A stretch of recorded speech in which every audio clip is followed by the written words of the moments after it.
Hello வணக்கம் and welcome to Selinder's lifestyle and life skills. எல்லோரும் எப்படி இருக்கிறீங்க? நான் ரொம்ப நல்லா இருக்கிறீங்க. நீங்கள் எல்லாருமே ரொம்ப நல்லா இருப்பீங்க அப்படின்னு நம்புகிறேன். டெல்லி சீரீஸ் இன்னும் முடியலைங்க வந்துக்கிட்டே இருக்குங்க. இன்றைக்கி நம்ம என்ன பார்க்க போகிறோன்னா, டெல்லியில் இருக்கிற குதுப்பினார் பார்க்க போகிறோம். குதுப்பினார் மட்டும் பார்க்க போகிறது கிடையாது, அங்கே பக்கத்துலேயே என்ன சாப்பிடலாம் அப்படிங்கிறதையும் சேர்த்து ஒரு ட்ராவல் விலாகும் பார்க்க போகிறோம். குதுப்பினார்னு நம்ம இந்த உயரமான கட்டடத்தை மட்டும் நினச்சிட்ருக்கோம். பட் ஆக்சுவலாக இது குதுப் நினைவு சின்னங்கள். இதுக்குள்ளே நிறைய விஷயங்கள் இருக்குங்க. குத்ப் அப்படிங்கிற வேர்ட் இது உருது வேர்ட். இந்தியாவில் டெல்லியில் 72.5 மீட்டர்ஸ் 237.8, அதாவது 72.5 மீட்டர் 237.8 அடி உயரம் கொண்ட ஒரு கோபுரம். இது உலகத்திலேயே செங்கலால் செஞ்ச ரொம்ப உயர்ந்த ஒரு ஸ்தூபி. இதுதான் இந்தியாவில் ஃபர்ஸ்ட் இஸ்லாமிய அரசரான குதுப்தீன் ஐபக் அவரோட கட்டளைக்கு ஏற்ப தான் இந்த இதை கட்டியிருக்கிறாங்க. இது 1193, அதாவது 1193 வருஷம் 1193 ஆண்டு ஆரம்பிச்சிருக்கு. இது 1386 அந்த வருஷத்தில் ஃபிரோஸ் ஷா துக்லக் அவரோட மேற்பார்வையில் இது கட்டி முடிச்சிருக்காங்க. குதுப் மினார் அப்படிங்கிறது இந்திய இஸ்லாமிய கட்டிடக்கலைக்கு, அதாவது இண்டோ இஸ்லாமிக் கட்டிடக்கலைக்கு, ஆர்கிடெக்சருக்கு ரொம்ப பழமையான எடுத்துக்காட்டுன்னு இதை நம்ம சொல்லலாங்க. இண்டோ இஸ்லாமிய கட்டடக்கலைக்கு அதோட தொடக்க மற்றும் மிகவும் புகழ்பெற்ற எடுத்துக்காட்டுகளில் என்ன முக்கியமானது குறிப்பிடத்தக்கது அப்படின்னா அது இந்த குதுப் மினார் தான்.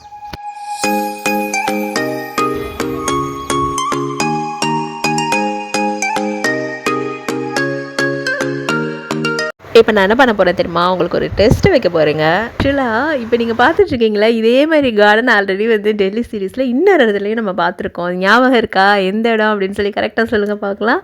அந்த இடத்துல இருந்து அதே மாதிரி கார்டன் இந்த இடத்துலையும் இருக்குது. உங்களுக்கு ஒரு சின்ன ஹிண்ட் தரேங்க. அந்த இடத்தையும் யுனெஸ்கோ ஹெரிட்டேஜ் ஆஃப் இந்தியா அப்படின்னு சொல்லி அங்கீகாரம் கொடுத்துருந்துச்சு. அதே மாதிரி இந்த இடத்துக்கும் குதுப் மினாருக்கும் யுனெஸ்கோ ஹெரிட்டேஜ் ஆஃப் இந்தியா அப்படிங்கிற அங்கீகாரத்தை ரெக்கக்னிஷன் கொடுத்துருக்கு.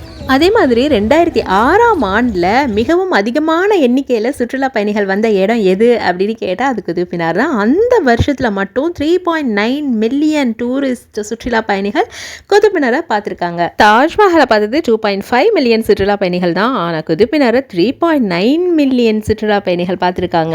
குதுப் மினாரில் குரானில் இருந்து நிறைய கவிதைகள் ரொம்ப அழகிய வேலைப்பாடுகளோடு செதுக்கப்பட்டிருக்குங்க. அதே மாதிரி டில்லி நகரத்தை தலைநகராக கொண்டு கடைசியாக ஆண்ட இந்துக்கள் வம்சத்தை சேர்ந்த தொமஸ் அப்புறம் சௌஹன்ஸ் அவங்க வாழ்ந்து அழிந்த செங்கோட்டை அப்படிங்கிற இடத்தோட இடிபாடுகளில் தான் இந்த குதுப் மினார் அமைஞ்சிருக்கு. இந்த கேம்பஸில் 27 மிக புராதனமான ஹிந்து மற்றும் ஜைன மதத்தோட கோயில்கள் நிலை கொண்டிருந்துச்சு. அவற்றை அழித்து அதில் எஞ்சிய பொருட்களை கொண்டு தான் இந்த குதுப் மினார் நிறுவனாங்க அப்படின்னு சொல்கிறாங்க.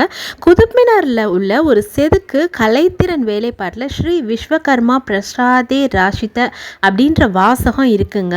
ஆக்சுவலாக குதுப் மினாருக்குள்ளே நிறைய கட்டடங்கள் இருக்குது அப்படின்னு சொன்னால, அது ஒரு கட்டடத்துக்குள்ளே நம்ம நுழைஞ்ச உடனே அங்கே ஒரு ஹிந்து கோயில்களை நுழைஞ்சால் எப்படி ஒரு ஃபீல் இருக்குமோ அதே தான் இருக்குது. ஆக்சுவலாக அது எல்லாமே அழிக்கப்படலைன்னு நான் நினைக்கிறேன். அந்த ஹிந்து கோவில்களோட சிலைகள் அந்த ஆர்கிடெக்சர்லாம் இன்னும் வச்சுருக்குறாங்க.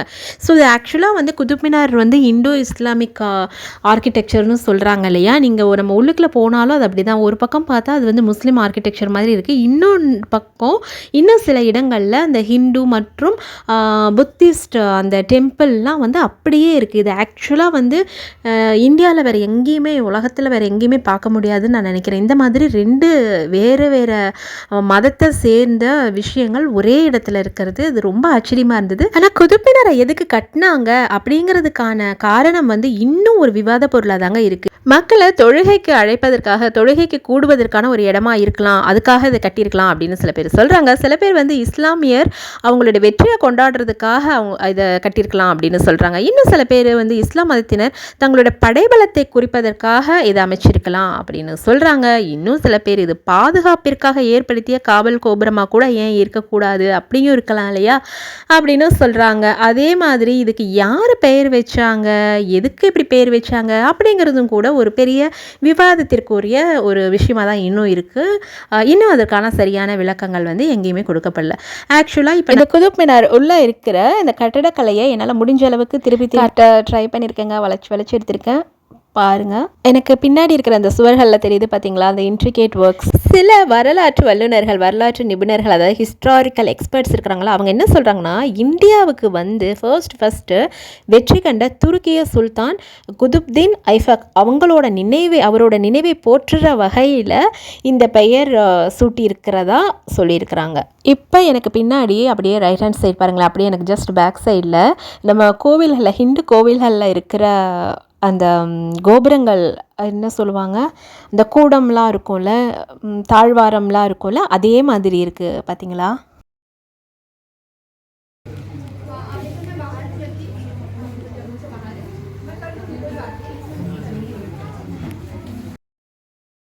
இப்போ எங்கே வந்திருக்கோன்னா, செவிக்கு உணவு இல்லாத போது சிறிது வயிற்றுக்கும் ஈயப்படும் அப்படிங்கிற மாதிரி சுற்றி பார்த்ததுக்கப்புறமா சாப்பிட்ணும்ல.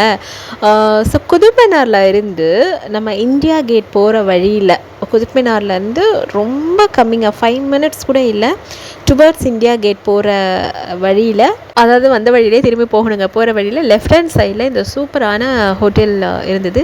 ரொம்ப பெரிய ஹோட்டல் இல்லை, ஓரளவுக்கு மீடியம் ஹோட்டல் தான். ஆனால் டேஸ்ட் வந்து வேறு லெவலில் இருந்தது. கண்டிப்பாக ட்ரை பண்ணி பாருங்கள். ஆக்சுவலாக வந்து நம்ம தந்தூரி சிக்கன்லாம் வாங்கினோம் அப்படின்னா அந்த சாஸ்லாம் உள்ளே இறங்கியே இருக்காதுல்ல, மசாலா இது அவ்வளோ. இப்போ அந்த ஆனியன் காமிச்சோன்னா அந்த ஆனியனில் கூட மசாலா அவ்வளோ நல்லா இறங்கி இருந்ததுங்க. அண்ட் பன்னீர் பட்டர் மசாலாவில் பன்னீர் அண்ட் மசாலா வேறு லெவலில் இருந்ததுங்க. நானும் சூப்பராக இருந்தது, பட்டர் நானும் சூப்பராக இருந்தது, எல்லாமே ரொம்ப நல்லா இருந்தது. ட்ரை பண்ணி பாருங்கள். எனக்கு வேறு எடிட் பண்ணுறப்ப டெம்ட் ஆகுது, பசிக்க ஆரம்பிச்சிருச்சுங்க. இன்னொரு வீடியோவில் சந்திக்கிறேன். அது வரைக்கும் டேக் கேர்.